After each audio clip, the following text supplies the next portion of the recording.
هتقعد بقى في الفرن تقريبا نص ساعة لغاية اما وشها كده يحمر.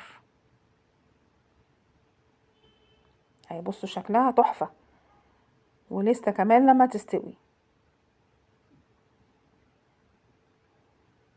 اهو دخلت الفرن وخرجت، هي تقريبا اخدت نص ساعة لغاية اما وشها احمر كده زي ما حضراتكم شايفين كده بالظبط.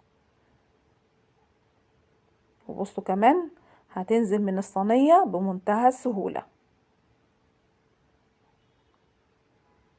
فطير فطير رائع.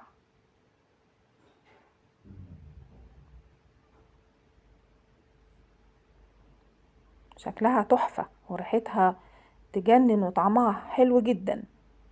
ان شاء الله تجربوها وتعجبكم. وما تنسوش بقى اللايك والشير والاشتراك في القناة، ودعوة حلوة.